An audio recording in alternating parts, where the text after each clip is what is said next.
Hello,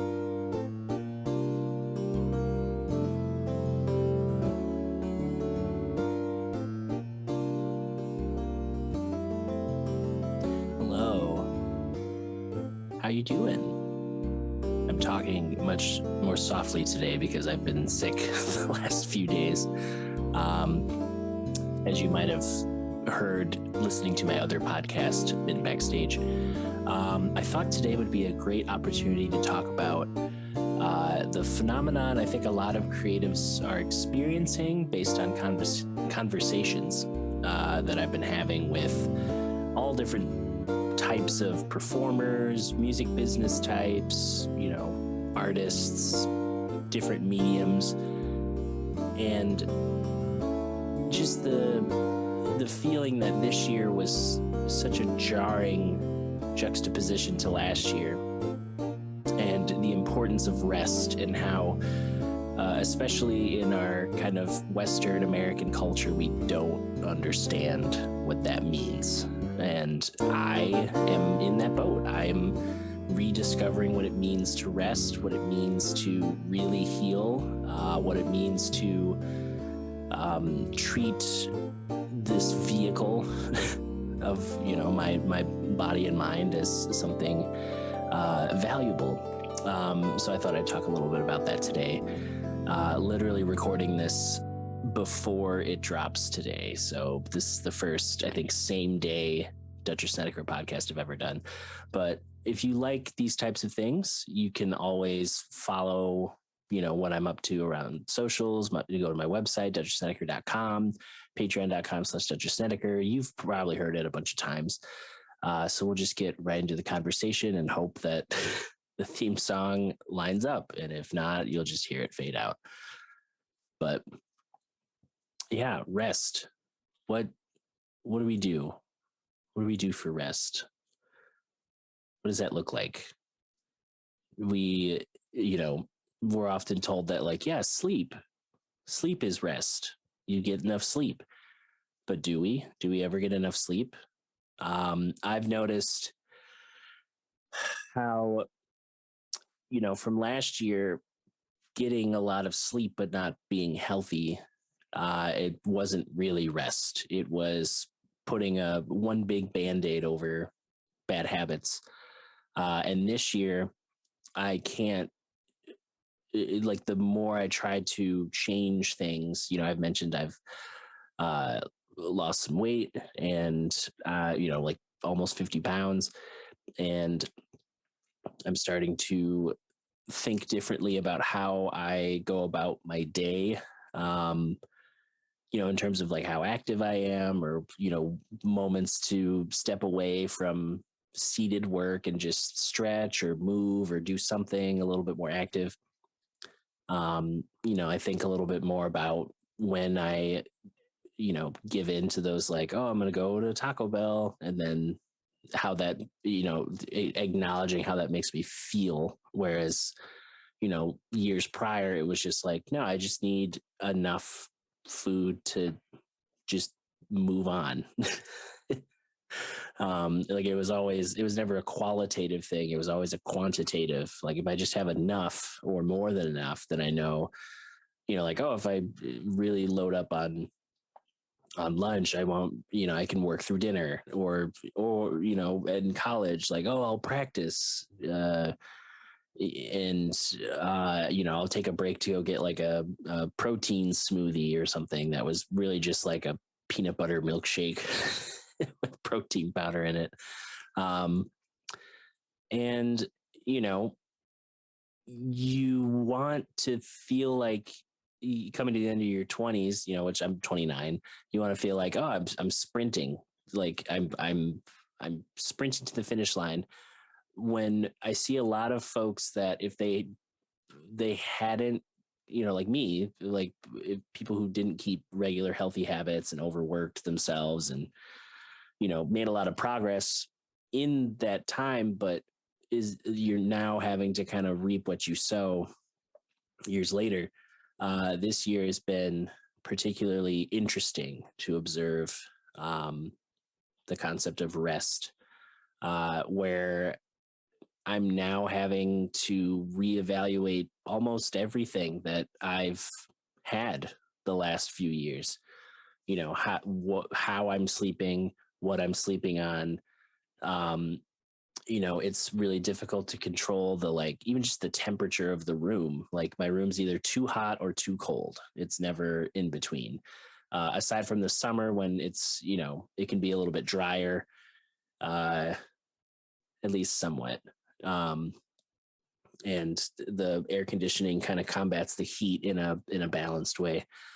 But rest has been, in the physical sense, has been tricky. Trying to feel tired, go to sleep at a certain time, all those tricks you kind of have to reckon with. Like, all right, I do have to power down devices earlier. I do have to step away from a game that I might be having fun with, because I'm having to get up earlier. Not as early as some people.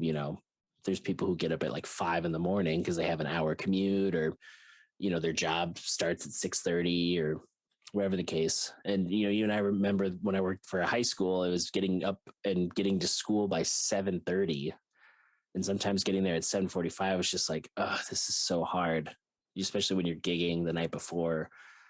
And there would just be this like, hey, can you get here by 7:30?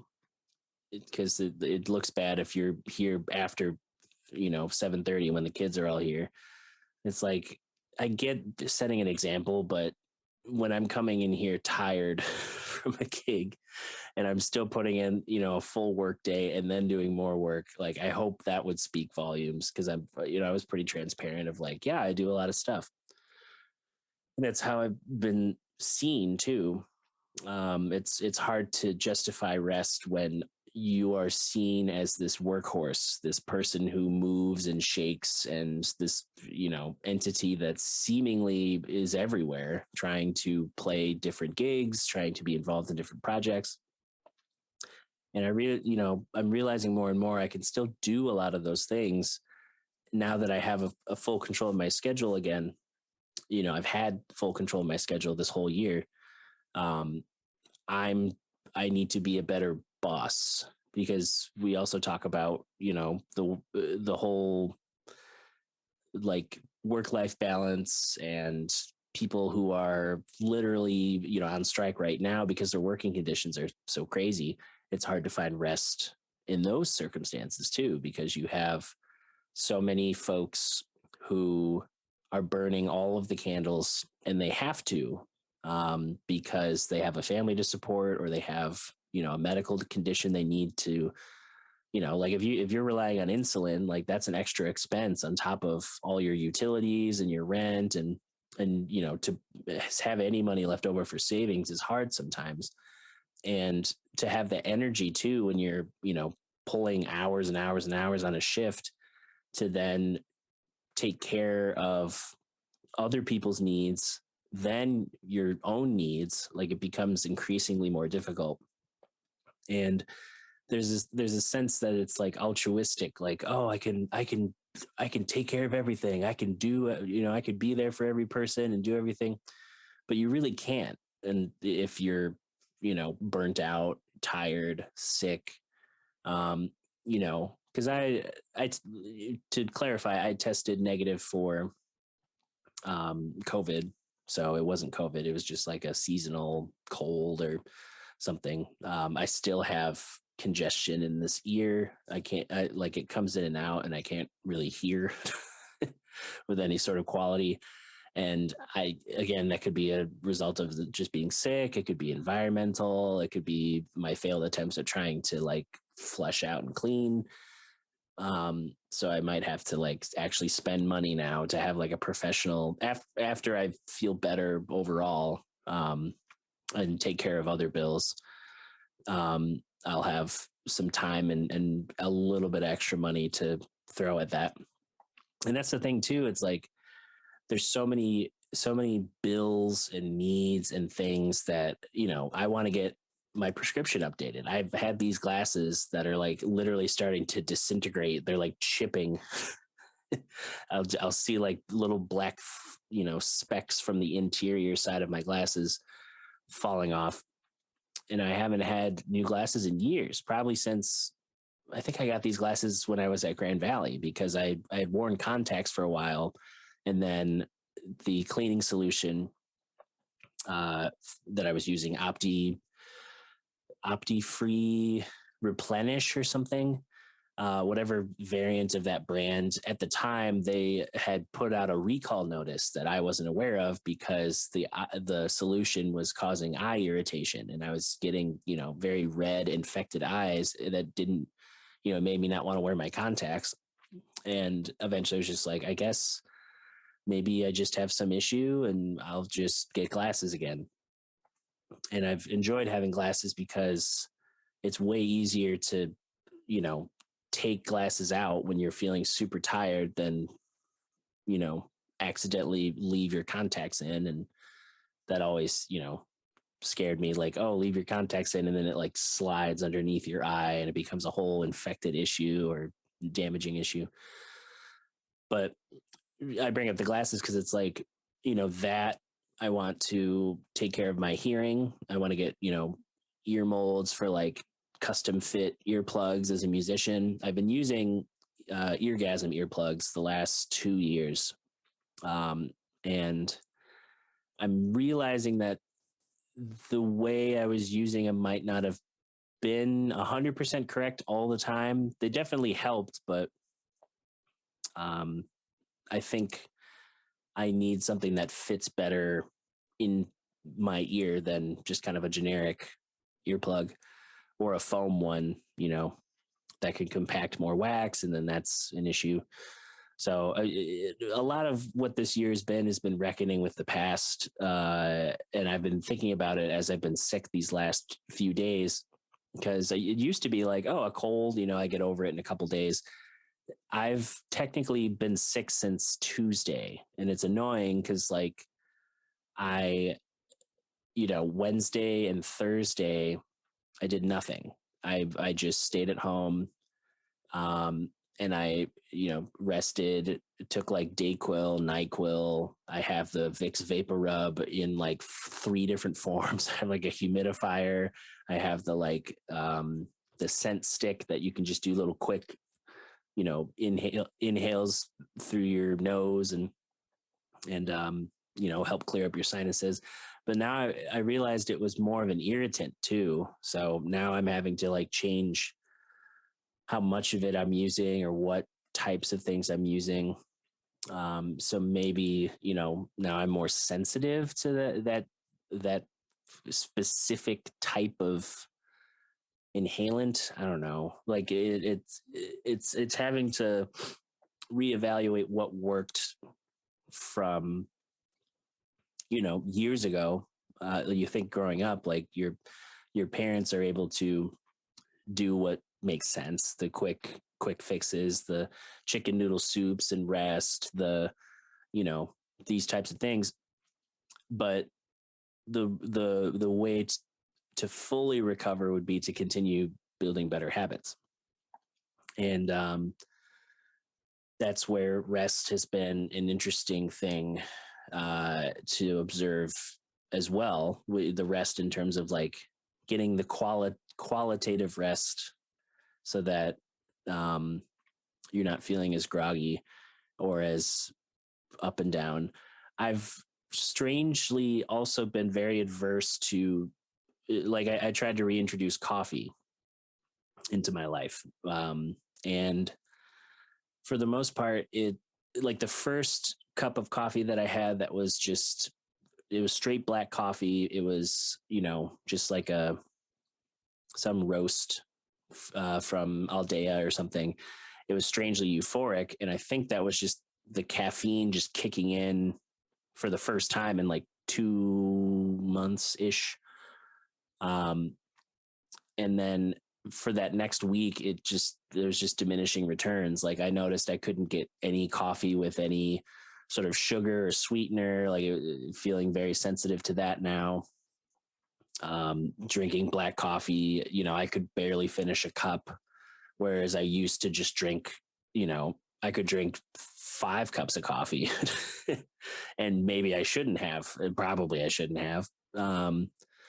So it's like, okay, that's gone. A lot of people in West Michigan are like beer culture, and everyone wants to go out for drinks. They want to gift beer. They want to, musicians get paid in drinks all the time, and because a lot of venues are bars. And I used to be like, yeah, I'll take 2, 3 beers, 4 beers, free food. I'll soak it up. Like this is part of my earnings. Like, why wouldn't I take advantage of this?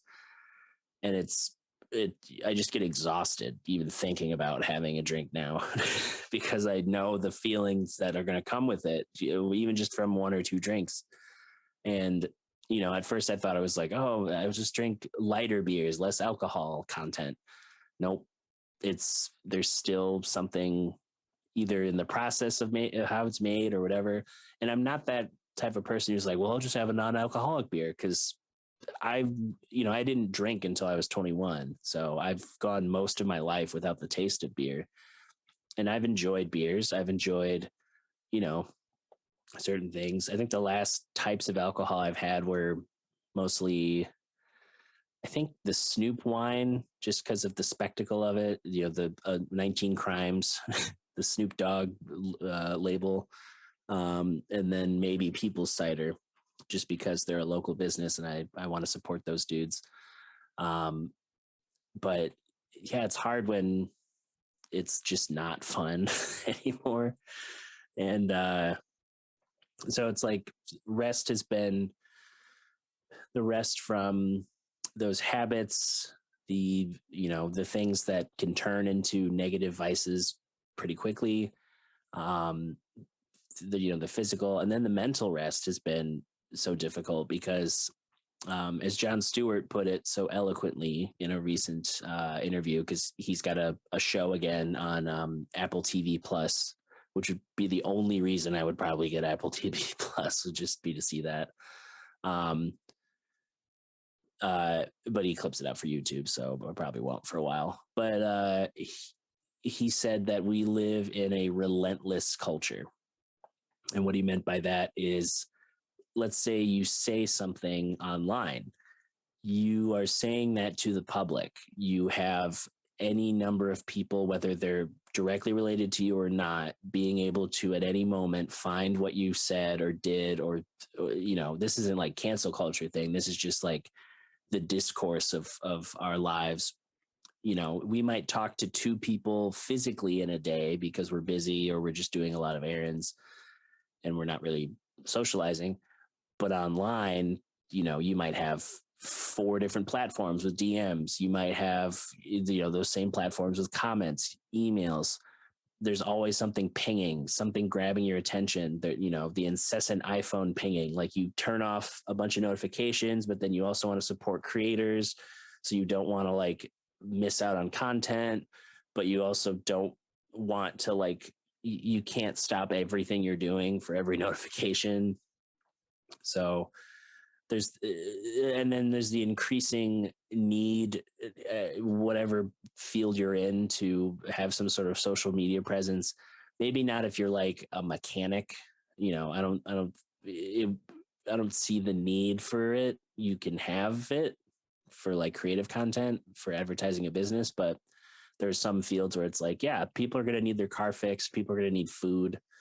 You can kind of stick to more traditional avenues and interpretations on social media. But for creatives, for personalities, we're constantly trying to compete for people's attention, because attention equals commitment and commitment can equal support. And you're trying, a lot of people stream for hours and hours and hours and hours and hours doing different creative content, commentary, whatever, so that they can source out these big fish, the people who are willing to spend money every time there's a merch drop, give, subscribe to a Twitch page, give to a Patreon.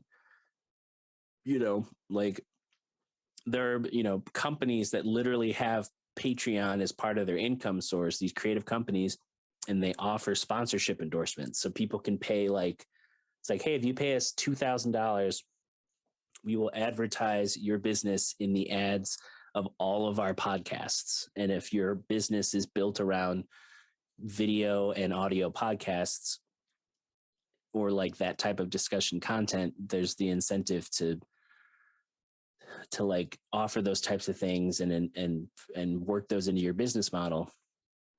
But as you can see, the relentlessness of it is like, hey, I got into music because I like playing piano and I like, you know, learning about new things in music and talking about music. And that's why I started podcasting, because I like talking about music with other musicians and catching up with people. Because as musicians, we don't often get to see a lot of our friends because we're all gigging, or, you know, oh, they're on tour for 2 months. All right, I guess I'll see them when they're back in town, you know, the 3 weeks they have off before their holiday run or something. It's, you know, as you get more and more into the professional world as a musician, there has to be more intention behind being able to see people, and you want to be able to see people and you want to be able to give your whole self. And that's where rest comes into play of like, hey, you need to take a second, step back, understand that you're only a human being, that the world, you aren't missing anything. Like you're not freaking out. Like it's impossible. Like, and part of why it's hard for me to rest too is and I brought it up to other people that I'm very much a people pleaser, sometimes to my own detriment, where I will put my own health and my own well-being to the side in order to you know, make something happen, go see somebody, hang out with somebody, do something for, you know, drive you know, to another city to do work late, to, you know, I try to make things happen because I want to see people succeed, and I want to see people, especially other creatives, I want to see creatives succeed in a field that I'm, you know, doing well in. And by well, I mean I've had a career in this for years, and it's still, you know, there's still things I want to iron out and still things I want to do. And that's where thinking about my 30s come in. All right, how do I get the health and wellness, you know, physically, mentally, financially, and to acknowledge that it's not just for face, it's for, you know, holistic improvement. I've talked about in the past of doing the float sessions for this past year, and then the massages I've had for the last 6 months. I have another one coming up this week. You know, for that day, you feel relaxed. And sometimes I've made the mistake of like, oh, I had a massage appointment, and then I immediately had to drive up to Muskegon and like play a gig. And that was not smart. I felt relaxed and the gig went well, but it, you know, the feeling of being able to like be relaxed and like fully, it went away because I immediately threw myself into another another situation of having to have my full attention and kind of a multifaceted way of as a performer and a technician, and it's, you know, the rest also is necessary for the work that comes on the daily. When you're a one-man business and you have other businesses you're working with, other bands, other entities, you have to take stock like a business and be like, all right, how is employee morale? Why is it lower? Why is it lower? Is it higher? What's going right? Let's, you know, I often, because being in a creative field, you have to be adaptive and on the fly. And there's a lot, you know, I'm an improviser and I can make things work. And even when I wasn't gigging as much in like early high school, still being involved a lot in church, I was the type of person who would have to do the same type of thing, thinking on the fly. You know, all right, you're going to help lead Bible study. I don't know. Okay, let's, what's the topic? Let's brainstorm stuff around the topic. All right, let me think of a metaphor or a story, or, okay, you're going to talk about this thing at this spot. All right, I've never given this type of talk and it's happening tomorrow. Like, you know, like there's never been a point where it's always just like rise to the occasion. And And sometimes it, it works well. Sometimes it works fine, but internally you're kind of like just exhausted. You're like, can't just people meet me where I'm at and like help instead of asking of me all the time and just taking all of my energy and time and not reciprocating it. Um, like financially, sure, but it's never enough for what the things I have to do on the regular. Um, and that's another, it's another thing that plays into the broader discussion of work-life balance is like, what is the type of work do you want to do and that you would do a lot of. I still say creative work and I still put in a lot of time and hours into things, but there needs to be a change of life and a change of scenery. I have goals for myself that I want to see realized. I want to, even little things, just like, living in a new location, being able to live on my own. Like that's a huge goal for me, is just to be able to confidently say like, hey, I have this studio apartment, even something as simple as that. Or eventually being able to buy a house. Like it might be not until my 40s, but like trying to set myself up for success and starting at the very, it's like meditation, returning to the breath. With all of the busyness in life, you return to rest, and real quality rest, not just, like, oh, I took the evening off and I didn't go to bed on time and I stayed up late and and like that could be fun. That could be something cool, but it's ultimately like how I need to rest is going to look different from someone else. Like maybe you don't need to rest as much. Maybe you're way more active. I see the people who are like, they're basically like emulating The Rock. They're like super fitness gurus, workhorses with teams, and they just seem to make everything possible.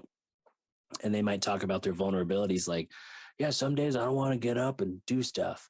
And then they immediately pivot to the motivation, like, but if you get up and you just hustle, everything works out. And it's like, okay, yeah, but your circumstances are vastly different than mine, Mr. Influencer or Mrs. Influencer.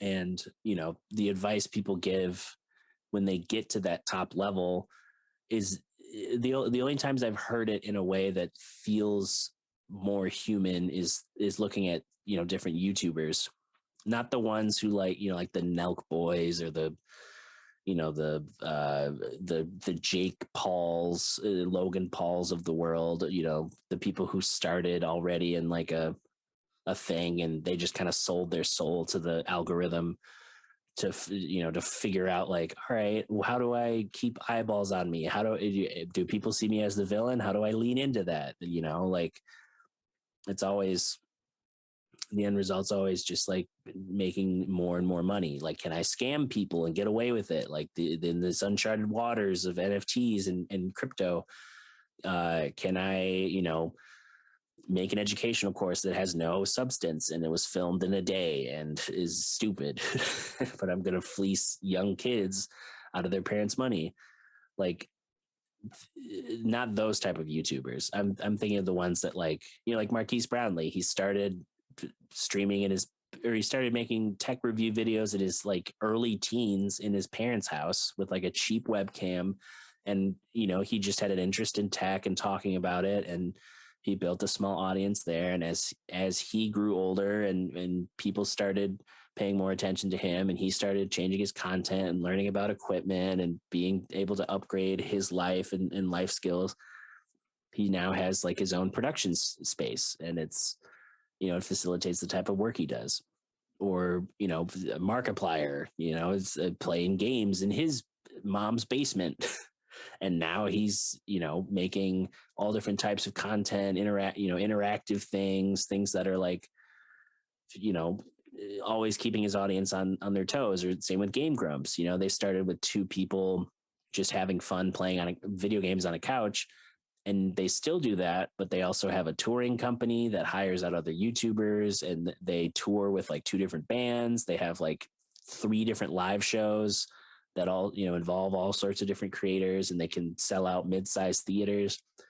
And they have a video game development wing that's made 2 games so far, and a robust merch store with like a lot of personality and what they're offering to their audience, based on the type of memes from and the culture within the community, rather than just trying to sell an idea.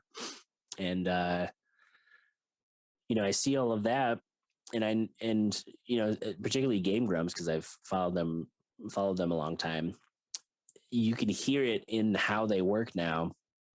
It used to be that the 2 hosts were like chronically sick, like just ill all the time. Like you could hear, like, worse than I am right now. Like they would be like sniffling and coughing and like just exhausted, because they'd be capturing footage and filming super late into the night, and then they didn't have a huge team, so they would have to budget time to edit, or meetings, or like they just didn't know how to take care of themselves. They ran on caffeine and sugar, which, granted, it's a lot of my 20s. And the culture we live in, also being relentless, it offers these little band-aids. There's always the people who, like, they wholeheartedly believe, like, oh yeah, if I just buy this like random pill that I saw at a CVS pharmacy ad, it'll help me lose 40 pounds. And it's like, well, what if you just made little changes? What does that look like? You have to do a little bit of extra work. I have to do that, a little bit extra work myself. Like, what if I just understood what food is again? And that, like buying things when they go bad, when I have to make things, what things can I make? What do I do with leftovers? What do I do? That wasn't part of my upbringing, and that's not to fault my upbringing. It's just something that I didn't learn. So naturally, I want to learn these types of things. And I see a lot of people around me who do that, and it's because they give themselves plenty of time to learn these things, rather than giving away all their time all the time. And as I record this, I'm literally about to go to a video session. I'm probably just going to be masked up, just trying not to, like, get people sick. And there's still the debate up in the air if, like, I'm going to be hanging out with people. I don't think so, unless it's like the chillest. Like, I don't want to go out anywhere. I don't want to get anyone else sick. So it's like not as fun to like socialize, because that's another thing that, even though it's like a cold, I don't want to be that speed bump for someone. I don't want to, like, my casualness and my inability to rest being a hindrance to someone. And that's like the real ultimate catch-22 as a people pleaser, is like, if you're too exhausted and sick to give yourself fully to other people, are you really pleasing them? But you still want to make those appointments and make those commitments, so you try and make it work, but the things you're doing have diminishing returns that normally help put the Band-Aid on it. So I don't know, it's a conundrum.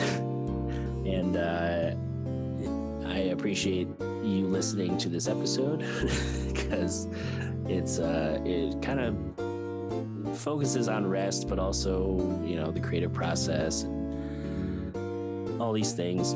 I have ideas for the future, and I'm excited to have these ideas realized.